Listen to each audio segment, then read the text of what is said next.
Welcome to episode 35 of the Reality Podcast. Be sure to hit that subscribe button down below and also ring those bells for all notifications. I know. Oh, I know. I'm just as shocked as you are. I know that when we all woke up yesterday morning and we heard the news that Eric Bischoff and Paul Heyman were named WWE Executive Directors of Raw and SmackDown. I know. Shocker. The look on my face when I read that report, I was completely fucking shocked. We'll go over that here on episode 35 of the Reality Podcast with much more news here on the podcast. Change is good. Depending who you talk to. Change is good. Some people like change. Some people don't like change. Depends who you talk to. I know that people like me, TM, DJ Storms, anybody else that covers Raw and SmackDown on a weekly basis, we all want to see change. Change is good. Change is good. Vince writing Raw and SmackDown has literally completely killed the product known as WWE. What makes you think people want to watch AEW?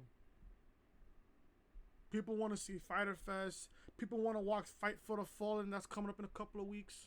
People are excited for fucking All Out in August. People are excited for October for their first television show on TNT.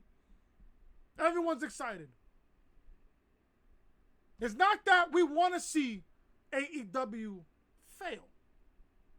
It's not that we don't want to see Vince and World Wrestling Entertainment fail. We just want change. AEW is part of that change. It's part of that change, folks. It really is. And so far, after one pay-per-view, Double or Nothing, it's the future of pro wrestling. It's just nothing but facts. Nothing but facts. Like I said, depending on who you talk to. Oh, AEW could be good. AEW could be whack. Depends who you talk to. Most of the fucking cretins and the most fucking idiots on social media will say AEW is nothing but a t-shirt company.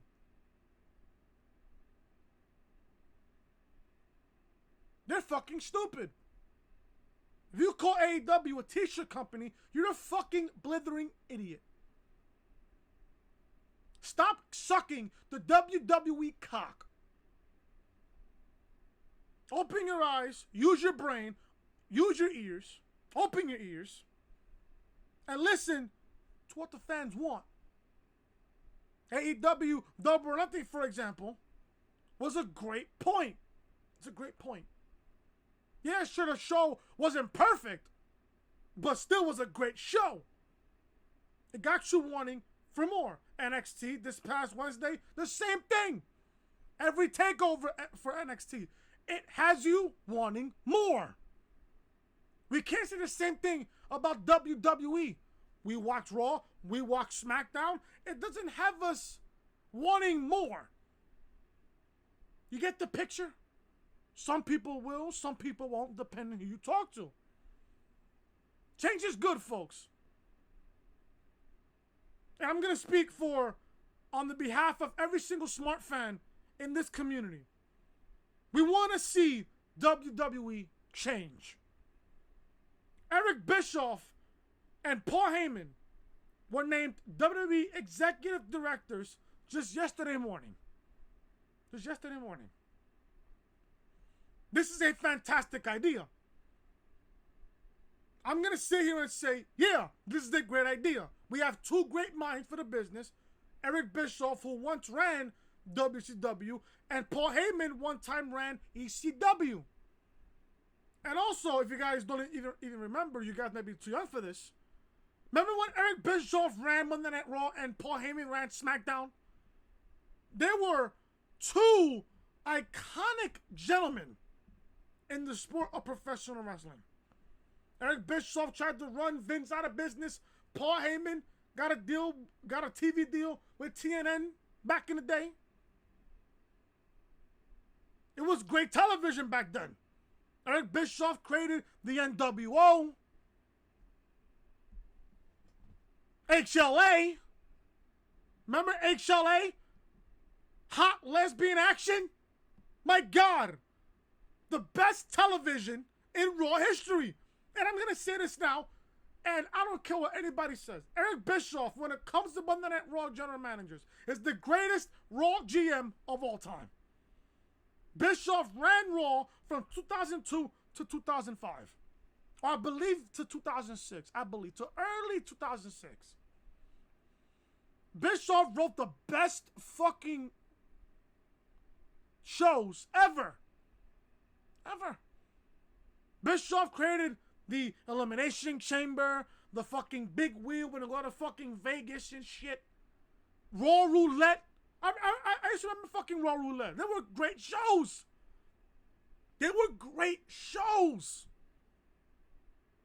Paul Heyman, GM of SmackDown, he did a good job for himself. He did a pretty good job. He's the man that introduced Brock Lesnar to the company. Changed everything. Paul Heyman was an iconic figure to ECW. Legendary. Everybody back then was a fan of ECW. Everybody. When it came to ECW, who do you think about? Paul Heyman. You got to think about Paul Heyman. Hammerstein Ballroom.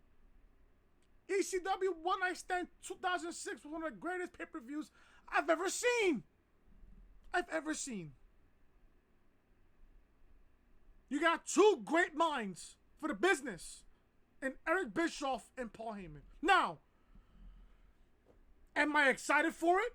I'm going to give it a chance. I can't say I'm excited yet. I want to say I'm excited. But how long is it going to take before Vince fucks up?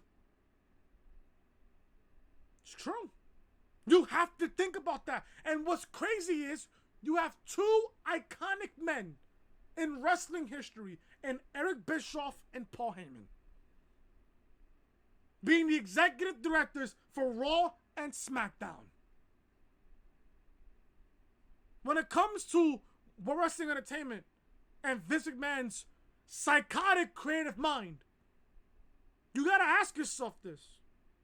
How long is it gonna take before we start talking shit about Bischoff and Heyman on a weekly basis? I don't want to talk shit about Bischoff and Heyman. I love those two men. Those two men were part of my childhood as well. Bischoff with WCW, Heyman with ECW. I wasn't just watching World Wrestling Entertainment back then. I was watching WCW and ECW as well. Great television.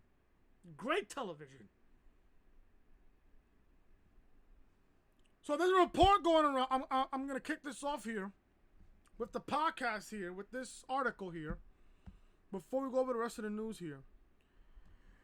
The announcement today, well, should I say yesterday, that Paul Heyman and Eric Bischoff have signed on with World Wrestling Entertainment to become executive directors of the Raw and SmackDown brands is a legitimate announcement, not a storyline situation. World Wrestling Entertainment has been pursuing Heyman to become, the company has been pursuing Heyman to come on board officially in their corporate circles as far as back as February. PWInsider.com can exclusively confirm. An offer was issued to Paul Heyman to come on board full-time as a top member of the creative team. Around the same time, Bruce Pritchard was brought back as senior vice president, but the conversation was slow in progressing. Heyman had been working on certain storylines and with certain talents, including Ronda Rousey, Brock Lesnar, Alexa Bliss, and many others dating back far before that point. He's been in the inner circle when it comes to creative process. For some time without an official title. He and World Wrestling Entertainment have been circling around this deal for a long time and finally came to terms recently. Now, when it comes to Eric Bischoff, the Eric Bischoff deal came together within the last several weeks. Bischoff has been working on pre-production of the planned Netflix Hulk Hogan biography film and had a slew of appearances booked. Over the last week, he quietly began canceling those appearance dates, so that is likely when he became official terms with WWE. We were told he'll be working directly with Fox as World Entertainment builds their relationship with SmackDown's new home. Now this just messed me up. Give me a second here. I'm telling you, my phone has been bugging recently. I have no idea why. I have the report here on my phone. To say this is a massive return to form for Bischoff is a grand understatement. We are told that World Entertainment approached him about the role and that his several work in collaborating with Turner Broadcasting, Spike, and other networks in building past TV series was one of the reasons Bischoff was picked for the position. We were told that they will be overseeing all aspects of the individual series, answering directly to Vince McMahon. I'll give you guys my opinion on this in just a second. They are now the top of the pyramid, respectively, for Raw and SmackDown, but obviously McMahon will always have the last say.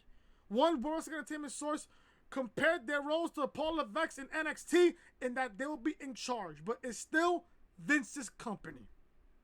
Heyman is expected to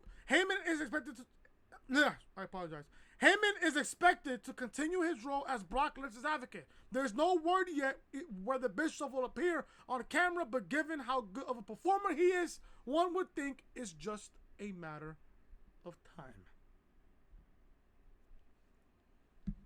I said this on Twitter earlier.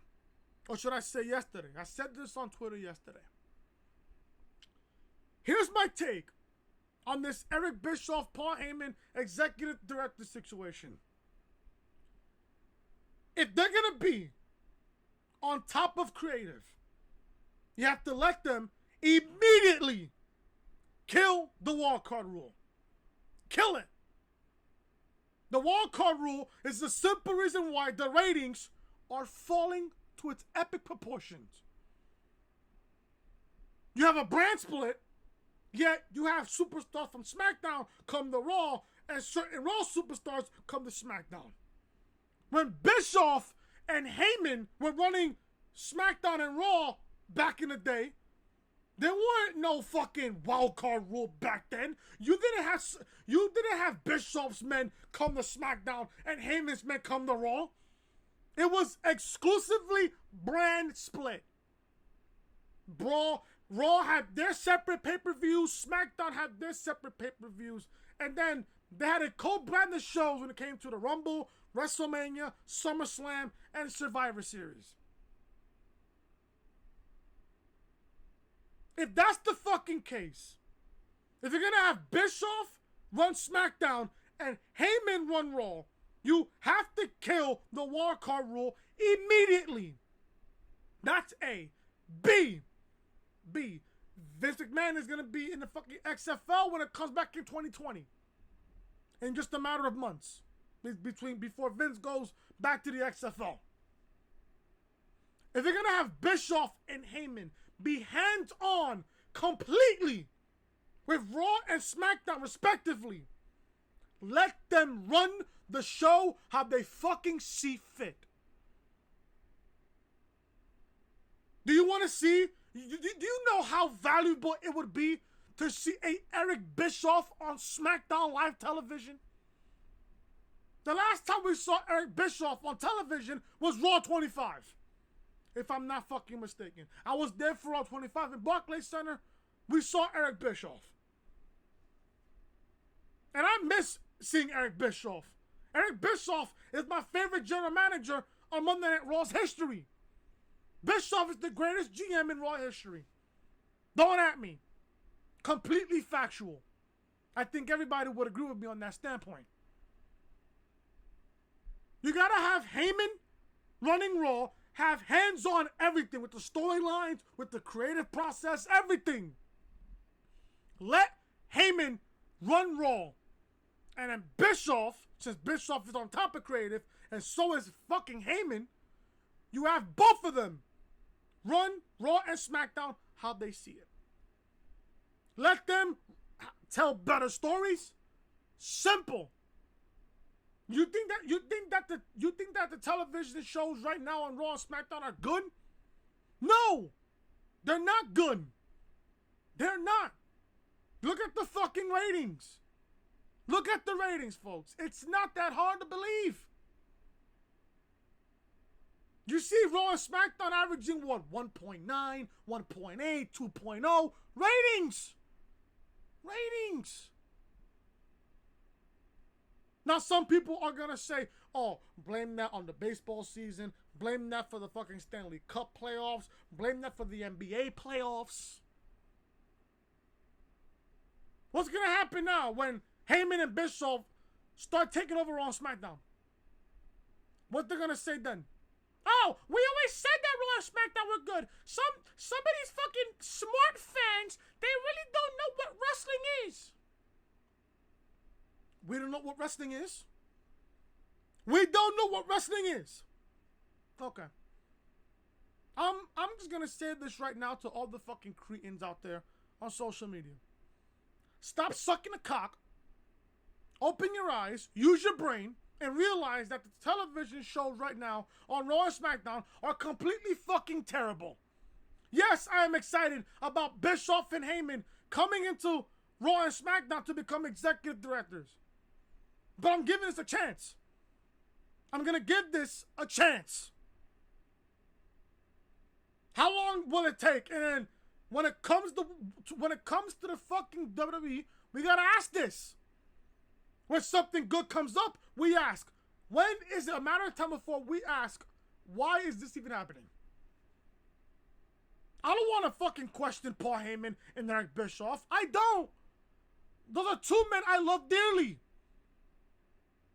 Dearly. Heyman is one of my favorite managers of all time. Bischoff is my favorite general manager in Raw history. In Raw history. I don't want to fucking criticize both Paul Heyman and Eric Bischoff. When we see something good, we'll let you know if it's good or not. And if it's good, we'll let you know. If it's bad, then you'll definitely hear it from us. Don't be too excited about this yet. Don't be too excited. Let this run. Let this marinate. You just put the fucking chicken in the fucking bowl. Put the fucking seasoning and the marinade and whatever you want to fucking put in the fucking chicken and marinade. Let it sit. Let it sit. Paul Heyman and Eric Bischoff are the chickens. Are the chickens in the fucking bowl. It's up to fucking creative. It's up to them to see if they want to marinate or they want to be dry. It's that simple, folks. Give this a chance. Don't be too excited yet. Don't be too excited just yet. And when we see within the coming weeks that they're writing better television, we're starting to realize that Raw and SmackDown are getting really good television shows, then we'll pop the champagne, we'll celebrate as if everything even happened. And on top of that, you think at the same time Bischoff and Heyman want to compete with fucking AEW? Trust me. Think about that. Remember how Bischoff was running WCW and he made the NWO happen? And fucking, they were killing Vince in the fucking ratings back in the fucking Monday Night Wars? You think Bischoff, Vince, and Heyman was gonna fucking join forces to compete against AEW? One person would think that. And then you would tell that person, hell, you're a fucking idiot for thinking that. Oh, Bischoff, Vince, and Paul, they can't work together. Now they are. Now they are. This is going to get good, folks. It's only a matter of time whether it gets good or it doesn't get good. Let this sit on it, wait for something to change. And when we notice the change, then if it's good, we'll celebrate. If it's not, then we can shit all over it. So there you go. I wanted to kick off the podcast with that news because it was so big. I wanted to do a podcast yesterday, but I was like, I think I'll save it for Friday. I'll save it for today. I wanted to do it yesterday, but I'm like, nah. I'll save it for Friday because I got a whole ton of news here on episode 35 of the Reality Podcast. Now, I must let you guys know ahead of time before you guys question me on Sunday. Oh, Chris, where is episode 37 of the Reality Podcast? There might not be an upload Sunday, and I'll tell you why. Sunday, I have plans to go to Six Flags on Sunday. So, if you don't see an upload Sunday, on Sunday, you guys know why. I'm letting you guys know 2 days in advance. There might not be an upload Sunday, and if there is not an upload Sunday, which most likely there won't be, then I'll give you guys a double upload Monday. Monday I will give you guys a double upload here on the channel. I'll give you guys episode 37 of the Reality Podcast and give you guys Raw review on the same day. Just to make up for Sunday's hooligan shenanigan shit. So there you go. If you guys don't know who I am, I'm your boy Chris. Thank you guys so much for tuning back into the channel on this Friday, June 28th, 2019. Thank you guys so much for tuning back into the channel. If you guys are excited for Bischoff and Heyman being executive directors for World Wrestling Entertainment, hit that thumbs up. Leave a comment down below what you guys think of this whole situation, and give your thoughts on the podcast as well. If you guys are new to the channel, hit that subscribe button down below. Ring those bells, guys, for all notifications. Check out NXT review from yesterday, or should I say from Wednesday. I apologize, man. I am fucking up so far here. Call me an idiot. Anyways, NXT reviews live on the channel right now. I'm looking at the numbers right now. It is at 344 views. Ladies and gentlemen, NXT review from this past Wednesday has officially passed WrestleMania 28 Throwback Thursday as its most viewed video on my channel. I appreciate every single one of you guys showing love and support on the videos on the channel as well. I cannot thank you guys enough for it. But NXT review is live on the channel right now. Link to NXT review will be in the annotation that you see on the upper right hand corner of your screen. Check out SmackDown review from this past Tuesday. We got not one, but two out of 3 falls matches in one night. Fucking god fucking awful. Link to SmackDown review will be in the annotation above that you see on the upper right hand corner of your screen. Monday Night Raw reviews live on the channel as well. Yeah, I know. The Undertaker returns. I fucking rolled my eyes to the back of my head like Taker himself as soon as he came back. And next thing you know, we found out that it's going to be Taker and Roman against Shane and Drew at Extreme Rules. Fucking god awful. There's news on The Undertaker on why and when he decided to come back for Extreme Rules today, also on the podcast as well. Link to our review will be in the annotation above that you see on the upper right-hand corner of your screen. This is the official home of the Reality Podcast, so make sure you are connected with me on social media. Twitter, Chris from Loring, and Snapchat, Chris Most Hated. And if you guys are also enjoying the content like what you see on the channel, be sure to show your support by hitting that subscribe button down below and ring those bells for all notifications. Let's begin episode number 35 of the Reality Podcast right here on the channel. We're going to begin episode 35 of the Reality Podcast with The Undertaker. My GOAT.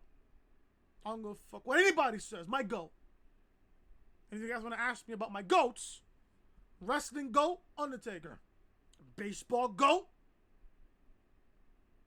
greatest of all time right now, Mike Trout. Basketball GOAT, Michael Jordan. Football GOAT, Tom Brady. 6 rings. We're going for a 7th this season. But there is news on The Undertaker. When The Undertaker's World Wrestling Entertainment return was reportedly planned. This I gotta hear. The Undertaker returned to World Entertainment Television this week, but apparently it wasn't a last-minute decision. This is somewhat shocking because it appeared that way by many, many accounts.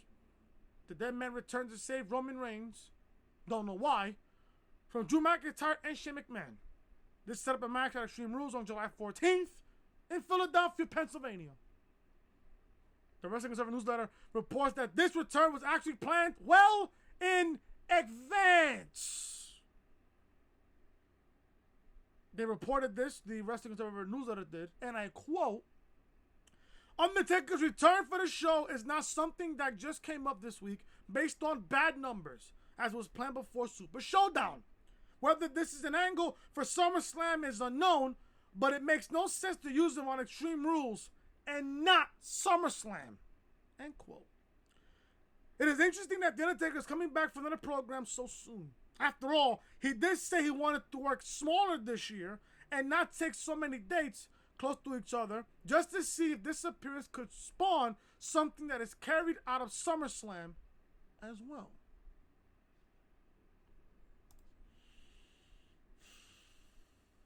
Now, we all know why The Undertaker came back on Raw this past Monday. Yeah, it was a nice surprise. I'm not going to lie to you. It was a nice surprise, but there's a legit reason why Taker came back on Raw Monday night for Extreme Rules. This company expects us to not forget. No, this company expects us to forget about how Roman tried to retire The Undertaker at WrestleMania. You expect me not to forget about that? You expect me to forget about Shane and Taker at WrestleMania 32? Inside that Hell in a Cell? In Dallas? I will tell you the exact reason why Taker is back for Extreme Rules. Tickets, folks. Numbers. Attendance. They need a big name for Extreme Rules. They wasn't going to call out Brock Lesnar. So obviously, they called out the next big name in The Undertaker. Vince does not want Extreme Rules to be like stomping ground when it came to attendance. And I show you guys photos on the Stomping Grounds review that where the hard camera was at. Like, say, this is the ring, this is the crowd, and back here is the fucking camera. So literally, you're facing the ring, and the stage is literally to your left. That part of the arena was covered in curtain. The seats were covered in fucking tarp. Stomping Ground did horrible numbers during this past Sunday. They needed a big name for Extreme Rules. They needed a big name to try to sell out the Wells Fargo Center in Philadelphia, Pennsylvania. So why not you call up The Undertaker? And on top of that, not only they fucking decided to call up The Undertaker, they teamed up The Undertaker with Roman Reigns. Isn't it Roman Reigns the same guy that tried to retire The Undertaker? Wasn't it Roman Reigns the guy that claimed this was his yard? But, you know, the casual fan won't even see that. The casual, dick-sucking casual fan, the fucking degenerate fan, would say, oh, that's in the past, Chris. Forget about that. The past is the past, Chris. Accept the show for what it is. You see, this is why we want change in WWE. This is why we want change. When it comes to Raw and SmackDown, I feel, and this is completely fucking true, I feel that these shows insult my intelligence. They expect me to forget what happened with Roman and Taker 2 years ago. They expect me to forget what happened. They expect me to forget what happened between Taker and Shane 3 years ago. I don't get it. Yet these people defend this show as if Their life depends on it. I don't know what to tell you, folks. I really fucking don't. Because the simple fact that, hey, you know, it's WWE. Who cares? It's WWE. Who gives a shit? Who gives a shit at this point? Especially if you're a wrestling fan, because the simple fact that right now, pro wrestling, especially in World Wrestling Entertainment, they need a fucking change. And they need it big time. There was another Undertaker article here that I'm trying to look for, but I can't find.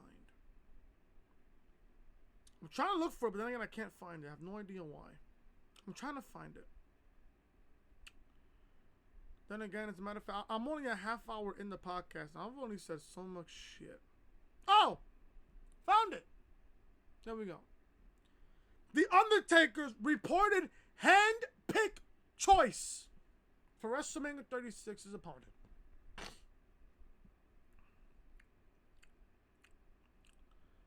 Get a load of this. Now, if I'm booking Taker's match for WrestleMania 36, I'm booking this match to be Taker's final WrestleMania. Seriously. Now, we all know Taker is the greatest of all time. Nobody will even argue with me on that standpoint. Nobody will. Nobody will. But it's time for Taker to go. Especially after what happened at Super Showdown against Bill Goldberg. He has to go. I'm sorry. He has to go. The Undertaker made a surprise return to Raw this week that caught a lot of people off guard. Now a big tag team match is set for Extreme Rules.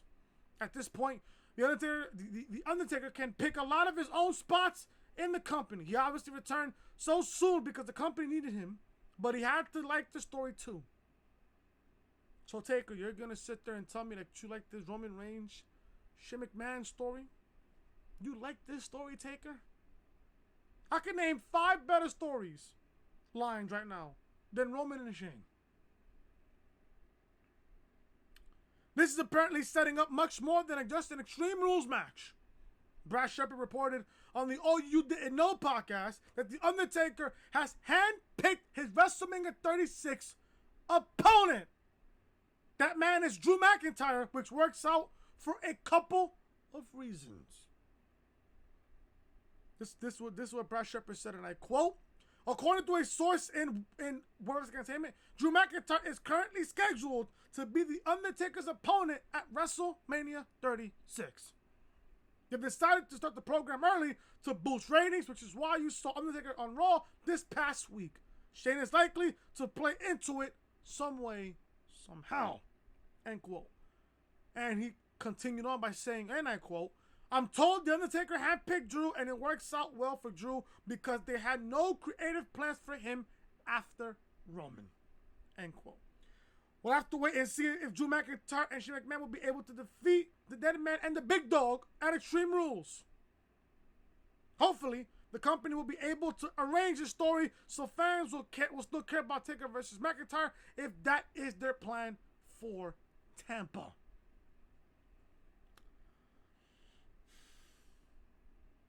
They could have booked Taker versus Drew last year. If anything, you could have booked Taker versus Drew this year instead of Drew versus Roman. But Taker didn't make an appearance at WrestleMania, making Taker's first missed WrestleMania in 19 years. In 19 years. Coming into WrestleMania 35, the last WrestleMania Taker missed was WrestleMania 2000. Was WrestleMania 2000. That was 19 years ago. I'm going to say this now. I've spoken to Brad Shepard a couple times on Twitter. We follow each other on social media, especially on Twitter. Drew McIntyre is scheduled to be Taker's opponent for WrestleMania 36. I'm going to say this now. For now, nothing's officially yet for WrestleMania. Nothing's even set in stone yet for WrestleMania. How? We're not even in fucking December yet. Yet, Taker has picked his hand-picked opponent for WrestleMania being Drew McIntyre. A lot can change between now and WrestleMania. But, I do like this idea. And I'll tell you why. Ever since Drew has been called up to the main roster, he's been nothing more than a corporate fucking shell. Right now, he's Shane McMahon's pussy dog. What would it be for Drew McIntyre's career to skyrocket to the point of world champion material? World championship material. Drew has the look of a world champion. He has the attitude of a world champion. But is he being booked as a world champion? No. I'll tell you how Drew could be booked as a future world champion. If he's the guy that retires officially, retire the Undertaker at WrestleMania next year. And I said this time and time again, you can book Taker like you did with Ric Flair back in 2008. You have Ric Flair in the Hall of Fame. You have Flair getting inducted to the Hall of Fame. The same thing. You had Flair wrestle his last match at WrestleMania. The Raw after Mania. You had Flair do his farewell address. From there he goes on to the sunset. You do the exact same thing to the Undertaker. That's if you don't get Taker and Sting at WrestleMania. Because if anything, let's say for example Sting wants to come back.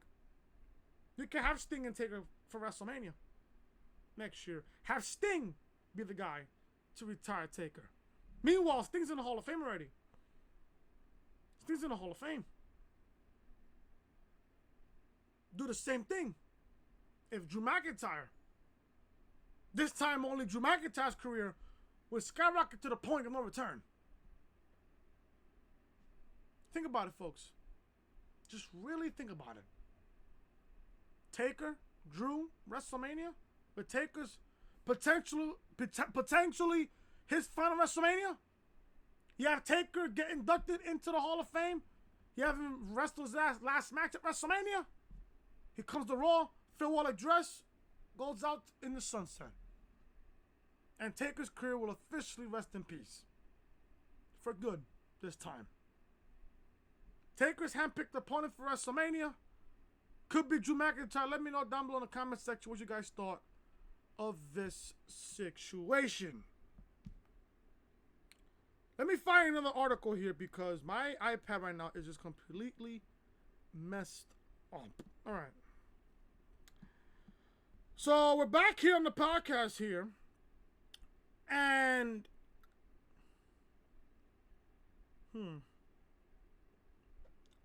there's news on Brock Lesnar. As this just popped up literally on my iPad just now. When Brock Lesnar's contract in World Wrestling Entertainment is set to expire. Brock Lesnar historically likes to sign short-term contracts with the WWE. He does this so he can negotiate in shorter periods of time to up his price. The strategy for Lesnar has worked out pretty well so far, and he's signed some amazing contracts. His current deal will ensure that he is around until at least 2020. The Wrestling Observer newsletter reports that Lesnar will be under contract with the company until May or June of 2020. Dana White recently stated that Brock Lesnar is returned from MMA. However, that could be a matter of not agreeing on a price. That does not rule out the possibility that AEW could be a viable option next year, depending on how things pan out. If anything, he could use AEW's success to get a ton of cash from Vince McMahon. Gotta use that AEW name for leverage. Why not?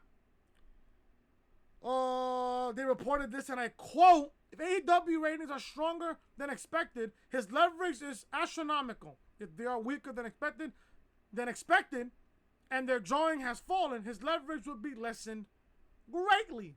End quote. Only time will tell where Brock Lesnar goes or what he does, because he can do whatever he wants, It's also noted that Paul Heyman's new position as executive director of Raw could make it easier for Lesnar to stick around. Brock Lesnar is a very smart man when it comes to, making contracts, getting more money. He's a smart man for that. He's a smart businessman. He's going to use AEW's name to pull more leverage, to pull more money out of Vince's ass. Now, do you blame Brock Lesnar for that? No. I'm not against making money. I will never be against making money. Never. It's just that, the way Brock is being built now, the way Brock is being booked on Raw. Do you really care about Brock Lesnar? Now, I know a lot of people who hate Brock Lesnar.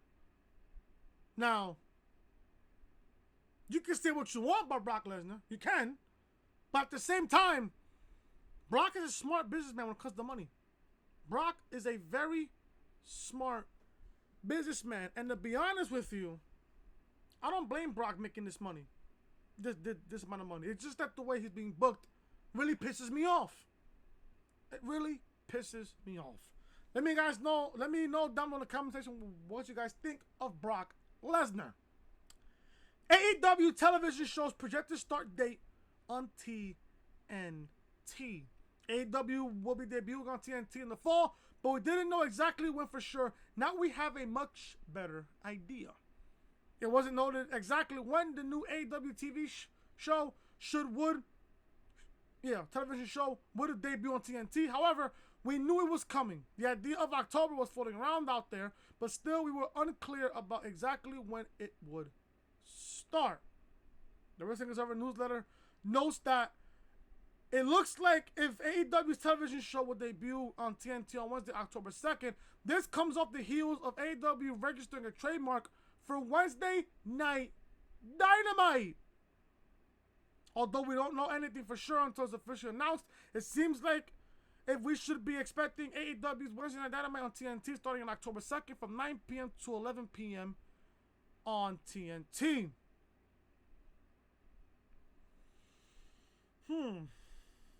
October what? October 2nd from 9 to 11 p.m. Now, the good thing about this is that AEW's TV show will be 2 hours. Good. You see SmackDown on 2 hours. Good. NXT on 1 hour. Good. Raw on 3 hours. Not good. Not good. The simple fact that AEW is going to have a 2-hour show really gives me music to my ears. I love the 2-hour show. You get your shit in. You do this, you do that, you're good for 2 hours. Unlike fucking Raw, AEW will not struggle on 2 hours. Raw struggles every single week on 3 hours, especially on the 3rd hour. They struggle. They struggle. I wonder how Raw is going to do in a couple of weeks with the Home Run Derby that's happening in 2 weeks on July 7th. Or should I say July 8th? I apologize. July 8th. I wonder how SmackDown's going to do on Tuesday, July 9th, because MLB has their All-Star game on Fox on July 9th, the All-Star game. I wonder how SmackDown Raw are going to do on the same day as the Home Run Derby on Monday and the All-Star game on Tuesday. But then again, when it comes to AEW, you got to wonder how AEW is going to do in the first month, especially of October. Because I've been saying this for the past couple of weeks, for the past couple of episodes on the podcast. If AEW is going to start the TV show in October, they have one thing, possibly 2 things to worry about, well, 3 to worry about. Well, technically, if you think about it, 2. Because I don't think football goes on Wednesday. I don't think so. Raw has to compete with Monday Night Football on Monday. Yeah, they do. Oh, yeah. When the NFL season starts in fucking September, forget about it. Their ratings will go down even more and more and more. AEW in October, they're going to compete in that first month alone. They're going to compete with the MLB playoffs and the NBA season, which starts in October. AEW's gonna have to compete with the American League wildcard, which I think the American League wildcard game falls on that same day, October 2nd. I think it lands on that same day. I think it does, if I'm not sadly mistaken. If I'm not really mistaken, I think the American League wildcard game is going to air on that same exact day. Except for the fact that the wildcard game is going to start, I believe, at 8 p.m. At 8 p.m. Well, it depends if it's in the West Coast, it'll be at 5 p.m. If it's in the East Coast, it'll be at 8. It'll be at 8 p.m. AEW's TV show starting from 9 to 11. It's a 2-hour show. Good. But I'm worried about AEW because that first month they're gonna compete with the MLB playoffs, with the wild card game, the divisional series, the league championship series, and the World Series. They'll compete with it. And also AEW is gonna compete with the fucking NBA season, the opening day for the NBA season. They're gonna compete with them as well. So if you see why AEW is not going to go up to a really good start with like a 3 rating or 4 rating, you see why. They'll probably hit maybe the 2.5 on the close to a 3. But they'll do better ratings than Raw and SmackDown. That's for damn sure. They'll do better ratings there. I'm excited for AEW, man. I'm excited. You got Fyter Fest on Saturday. You got Fight for the Fallen in just a couple of weeks. Then you got fucking All Out on August 31st. AEW is heading on the right path, folks. They're heading on the right path. And that's my honest opinion there on that. Now, I don't really care about this Seth Rollins and Becky Lynch relationship, but it's in the news. It's in the news. I don't think you guys even care about this, but it's on the news anyways. Seth Rollins and Becky Lynch reportedly living together. The simple fact that Vince is really pushing this on television really does piss me off. You ain't see John Cena and Nikki Bella's relationship get pushed that much. Yeah, sure, it got pushed, but not that much. You don't see Rusev and Lana's relationship pushed that far, even though we haven't seen Rusev since WrestleMania. You haven't seen Rusev since WrestleMania, folks. Do you miss Rusev? I do. But it's being reported that Seth Rollins and Becky Lynch are reportedly living together. Becky Lynch and Seth Rollins are a couple in real life, as we all know, and on television. The company is obviously pushing them as the newest power couple. You're calling this a power couple as if this is fucking Triple H's fucking Stephanie McMahon back then? Back in the McMahon Helmsley regime? Remember that? Lynch and Rollins are obviously very close, but it turns out that the relationship might be even further along than some fans had first thought. Some fans still can't help but think their entire relationship is a work. However, Mike Johnson said on PW Insider Elite Audio that the man and the architect are currently living together, so it's very much a legit thing. This is what Mike Johnson said, and I quote, "I know 100% it's not a work. They're living together. They were living together well before they were together on television. I think they're on television either as a way to boost them up to be a modern day Nikki and John, or you're Vince and you don't really want them together. Put a lot of focus together and see if it crumbles." This is fucked up if you're Vince. End quote. This is very interesting. Apparently, those two were able to hide the relationship for a while before making it too obvious that they are actually together. Of course, once they appear on television together, they are a part of Vince McMahon's storyline. One thing you can say for sure is after the cameras are off, Becky and Seth are still very much together as they are now living in the same place. TM has said this. I bet Storms has said this. I've said it myself. Why are you pushing this relationship on television? We all know they're together. We all know that. Why push this? It makes Seth Rollins look like a complete fucking idiot. It makes Seth look like a complete fucking pussy. It does. And look at Rollins back at fucking Stomping Ground. When Becky Lynch came out to help out Rollins, it made Rollins look fucking weak. Especially, he's still the Universal Champion. Who's gonna care now about Seth Rollins because Becky Lynch helped him at Stomping Grounds? This made Rollins look completely fucking weak. You compare this Seth Rollins now to Rollins on his road to WrestleMania, winning the Rumble. And this is fucking ironic. Becky and Rollins are together. Those are the two people that won the men and women's Rumble matches this year. Isn't it that ironic? That the two people that are together as a couple in real life are the same two people that won the men and women's Rumble this year. This year. And both of them won championships at WrestleMania. Rollins kicked off the show. Becky main evented WrestleMania. That is fucking ironic. The fact that they're pushing this on live television is making me sick. It's cringe. It's cringe. Listen, don't get me wrong. I love Rollins and I love Becky Lynch. I love both of them the same amount of love that I have. But come on. Is it really necessary to push this on live television? For what? They're not fucking heels. They're not heels. Don't call them a power couple if they're not heels.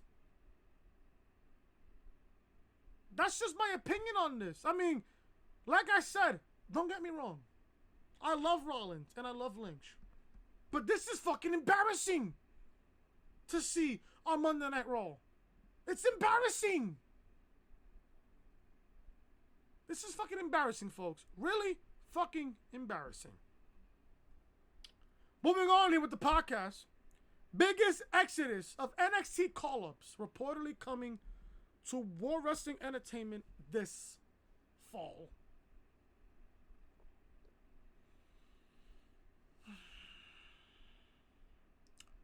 You might as well just fucking build up more graves. More. Just more. WWE's developmental territory houses a ton of talent, NXT. But we are apparently going to be seeing a few of them make jumps to the main roster soon enough. The new executive directors of Raw and SmackDown Live aren't the only big changes coming to WWE, because Brad Shepard reports that his source has told him that this fall will be seeing the biggest exit from NXT to the main roster yet.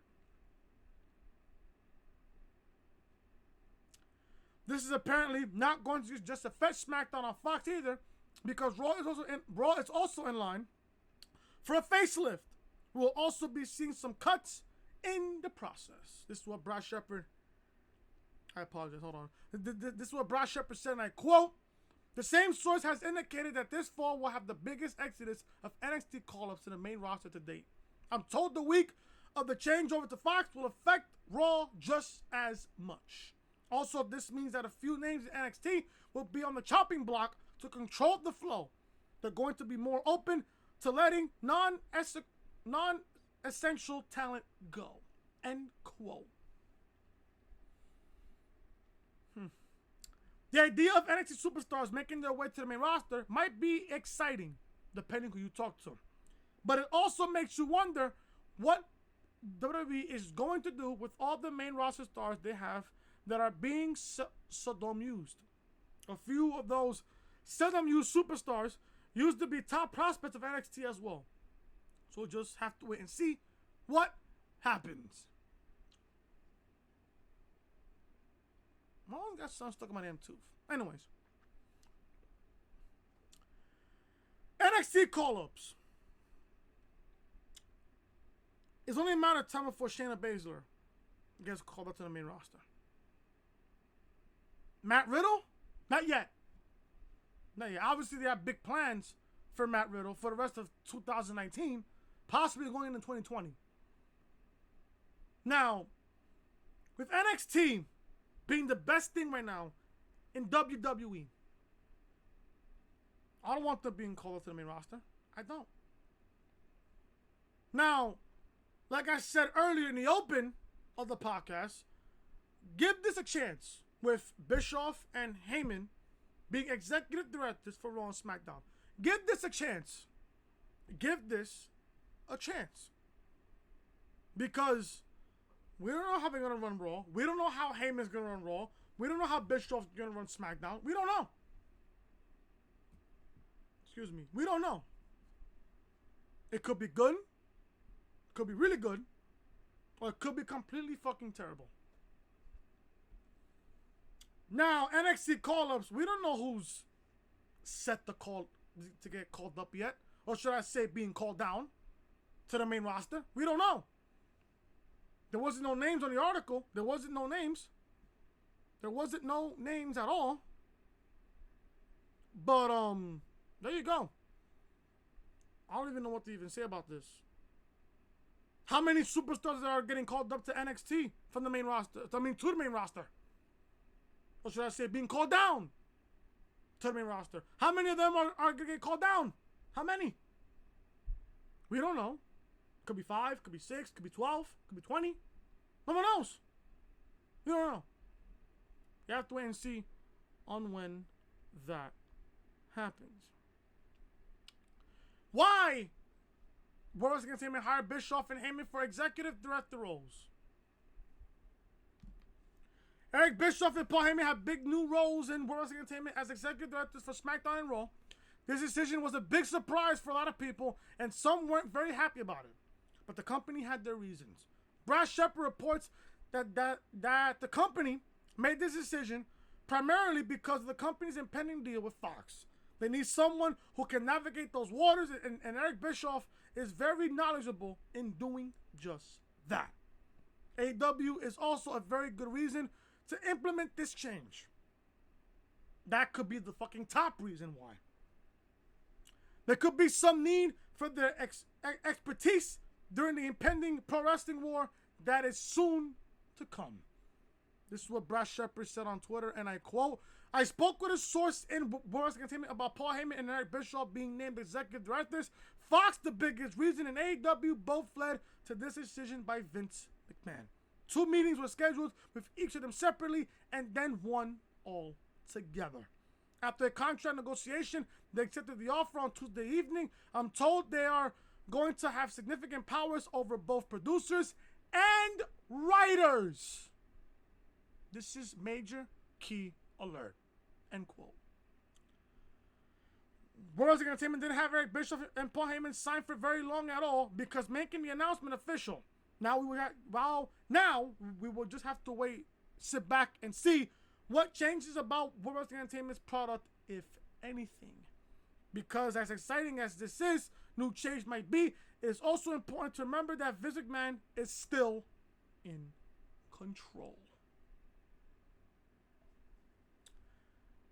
So, according to Brad Shepard, after a contract negotiation, they accepted the offer on Tuesday evening. He was told they are going to have significant powers over both producers and the writers. Give this a chance. If Bischoff and Heyman can write compelling, better storylines and better shows, this could get good. And I mean this really, really good. I'm going to say this right now. Yes, this company has sucked for the past couple of years. They have sucked creatively. The only 2 men that can literally save this company as of right now, this second, that can save this company from being mediocre next to AEW is Paul Heyman and Eric Bischoff. When you combine 2 great minds to this business, to this industry and you put it as one to do 2 shows. Heyman for Raw and Bischoff for SmackDown. Can you imagine the storylines that's going to compel? Can you even imagine what's going to happen? This could tell better storylines. This can do better ring action. Nothing is being insulted. This could be good. And like I said in the very open, this can be very, very successful, or this can fail. But just know at the end of the day, and remember this, Heyman and Bischoff has to answer to Vince McMahon.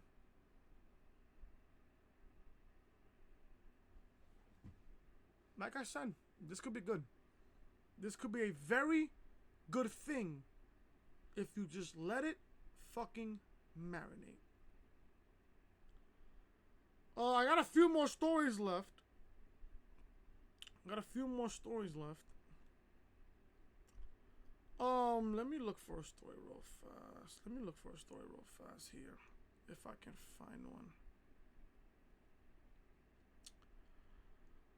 Damn, it's really not that much things. It's mostly NXT spoilers and shit, and I really want to spoil anything.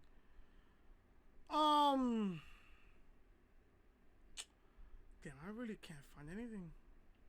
Okay.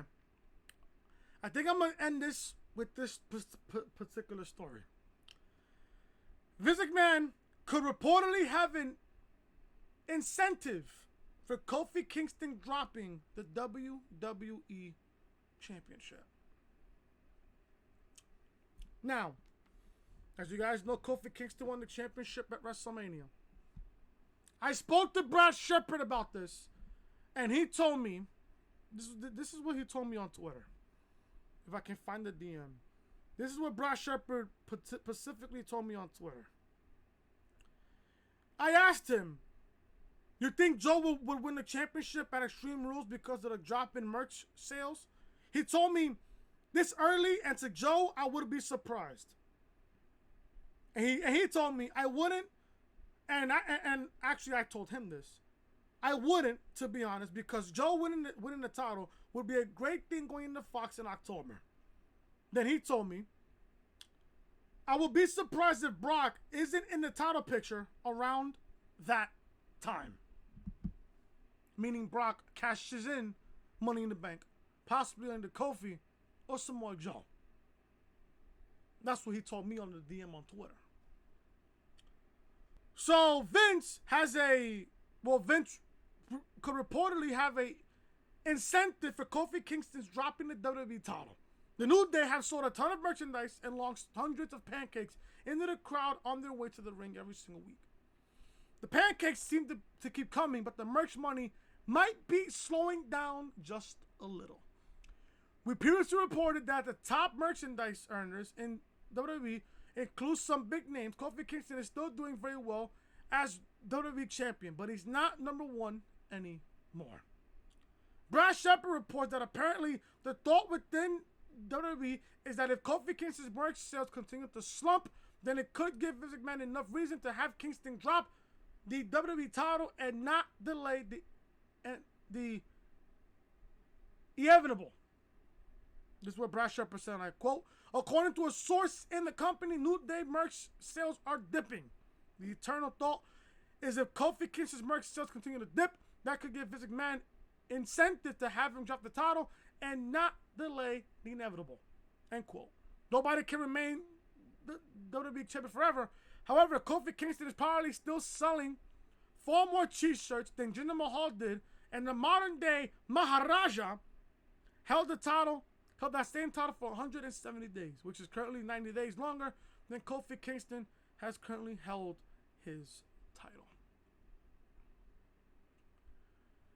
If Kofi Kingston's merchandise keeps on dipping by Extreme Rules, I would have Samoa Joe win the WWE title. It's that simple. I am sick and tired of Kofi Kingston coming out, throwing pancakes and gyrating all over the fucking ring. He is not my WWE champion. He's not. He's not my champion. No, he's not. I don't want a champion fucking skipping and clapping and throwing pancakes and shit. I don't want that. I want somebody who's serious, who's a fighting champion. Don't get me wrong, Kofi's a fighting champion. Don't get me wrong. I love Kofi. Don't get me wrong. It's that Kofi's reign as champion. They did this for a moment for WrestleMania. You did what you had to do with Kofi. You did what you had to do. Kofi Kingston's merchandise sale numbers are dipping. And if it continues to drop by Extreme Rules, I would have Joe win the title at Extreme Rules. I don't see Kofi Kingston holding the title past SummerSlam or until SummerSlam. I don't. I don't see Kofi's title reign lasting till SummerSlam. I don't. And I said this during the WrestleMania 35 review. Yeah, Kofi's champion. It's only a matter of time before he dropped the title. And I said this at that review as well, after WrestleMania review. I would be shocked if Kofi's title reign lasted to SummerSlam. I'd be shocked. Shocked. The perfect heel to take Kofi's title is either Joe or Orton. That's it. You had fucking Kevin Owens.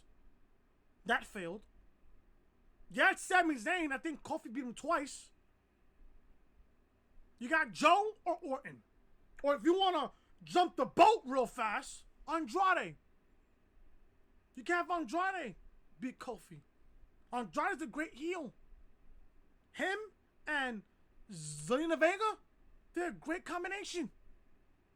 Zelina Vega is Andrade's mouthpiece. Vega is his mouth. Vega does Andrade's talking for him on the microphone. Andrade does his talking in the ring. Who's to say Andrade would be the guy to beat Kofi, possibly at SummerSlam for the title? Possibly. Or have Joe beat Kofi at Extreme Rules for the title. Then from there, who do you book Joe to face at SummerSlam? Not Kofi. Not Kofi again. No. That's what I would do if I'm Vince. If you see that Kofi Kingston's merchandise sales are dipping more and more and more, I would have Joe win the title. I would have Kofi drop the title to Samoa Joe. Because perfectly, in my honest opinion, Joe should have won the title last year. Either at SummerSlam or Super Showdown. He should have won the title. Now looking back at it, Joe's the perfect heel right now to beat Kofi Kingston for the title. Kofi needs a heel to work with for Extreme Rules and possibly SummerSlam. If Kofi holds the title till then, who's Kofi going to face at SummerSlam? Orton? Andrade? I would book Andrade. Or if anything, I would book Orton. Orton versus Kofi for SummerSlam, the story writes itself. The story writes itself. You can date this back to 2009 when Kofi cost Orton the championship at bragging rights in 2009 against John Cena in an Iron Man match. Kofi cost Orton, the used of many, the WWE title. You can play up that fact. Replay this back 10 years later. Kofi's champion. Now Orton has the right to take it from him at SummerSlam. That's how I would do it.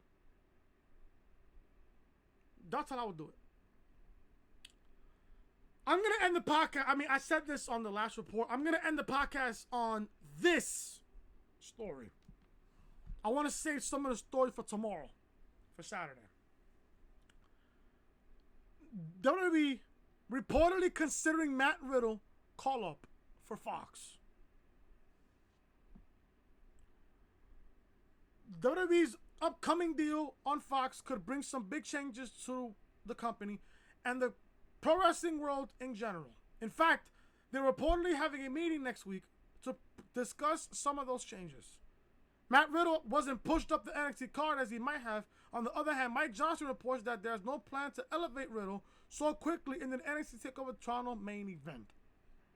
Brad Shepard now reports that the company is interested in bringing Riddle to the main roster so he can be on the blue brand going into the Fox deal. This is what Brad Shepard said, and I quote, according to a source in the company is interested in promoting Matt Riddle to the main roster going into Fox. As I previously reported on the All You Didn't Know podcast, he'll eventually get his chance as long as his inappropriate tweeting was a lesson learned. End quote. WWE needs some big draws for the blue brand as they head into NXT, or as they head into Fox, because not only will the audience need to be greater, but it's also very important that they make a good impression in a possible sink or swim situation. Now, I don't want to spoil anything for you guys. I really don't. But if you look at NXT TakeOver Toronto's card, if you look at it, Matt Riddle's not even on the show. Matt Riddle's not even on the show for TakeOver. And that's the only spoiler I'm going to say. I don't want to spoil anything else. But Matt Riddle, he's not on TakeOver's card. And the simple reason why he's that is because of his attitude. He was subtweeting on Goldberg, which resulted in Goldberg blocking Matt Riddle on Twitter after Super Showdown. Matt Riddle has to be careful what he says on social media, because it can literally bite him in the ass so far and so quick. Once they get him up to the main roster, he could be a fucking jobber singing catering. And we don't want that out of Matt Riddle. Matt Riddle has been saying he wants to be the guy to retire Brock Lesnar. Keep the talking in the ring.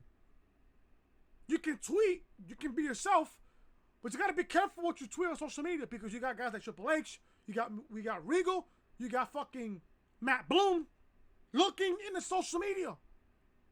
And if they see that they and if they like what they see, if they don't like what they see on social media, they're gonna punish you for it. Like, for example, Matt Riddle's punishment is not being on TakeOver Toronto's card. Triple H has punished Matt Riddle because now he's not on TakeOver's card. He's really not. So at the end of the day here, if you're Matt Riddle and you're on social media, keep your mouth shut on certain things. You can tweet about, oh, that you're in the gym, you're doing a meet and greet, stuff like that. You can use social media to better up a feud. You can do that. But when it comes to your opinion on certain things, keep it shut. Keep it shut. Because once Triple H, William Regal, Matt Bloom, and everybody else in NXT sees something that they don't like, immediately they won't push you. Triple H, you think Triple H was pissed that he couldn't get Matt Riddle in a freaking TakeOver's card? I'm sure he was. But at the end of the day, if you're Papa H on NXT, sometimes you gotta discipline your guys, your girls. You gotta discipline them. Make them learn a lesson. Use social media as a tool to interact, enhance the feud, stuff like that. But when it comes to your opinion, keep your opinion to yourself. Keep your opinion to yourself. I feel bad that Matt Riddle's not going to be at TakeOver's card. I feel bad. I want to see Matt Riddle possibly compete for the North American Championship again, or the NXT Championship, or the NXT title. We don't know what the match is going to be for the NXT title. We don't know yet. The card is out. As of right now, the card is out. It's on social media. But we don't know anything yet on NXT TV. Because of NXT TV, we don't know anything about that yet. Eventually, we'll get there as we hit July. We're going to get better build for TakeOver Toronto. And then from there, you worry about fucking Matt Riddle. Because Matt Riddle right now, he's a great guy. He's fantastic in the ring. He's funny. He's great in the ring. He's amazing in the microphone. He just has to shut up on his fucking opinions. Keep your opinions to yourself. Because in NXT, your opinion can cost you a push in NXT. So there you go. That's it, guys, for episode 35 of the Reality Podcast. If you guys are new, if you guys enjoy the podcast, hit that thumbs up. Leave a comment down below what you guys thought of the podcast today. And if you guys are new to the channel, hit that subscribe button down below. Ring those bells, guys, for all notifications. NXT review live on the channel right now. SmackDown live review live on the channel right now. Raw review is also live on the channel as well as Stomping Ground review as well. This is the official home of the Reality Podcast, so make sure you are connected with me on social media. Twitter, Chris from Loring, and Snapchat, Chris Most Hated. And like I said, if you guys are new to the channel for the first time, you guys like what you see, enjoy the content, be sure to hit that subscribe button down below. Ring those bells, guys, for notifications, as we are on our way to 200 subscribers here on the channel. I'll see you guys tomorrow for episode 36 of the Reality Podcast as we go over more news and rumors on the pro wrestling world. As also, I might want to do a preview and prediction on Fyter Fest. I'm not going to cover the show, but I'll give you guys my prediction on Fyter Fest, which will happen tomorrow on Saturday. Thank you guys so much for watching. Leave a like, comment, subscribe, and share the video all over social media. And I'll see you guys tomorrow for episode 36 of the Reality Podcast right here on the channel. Till then, I am Chris. Talk to you guys later.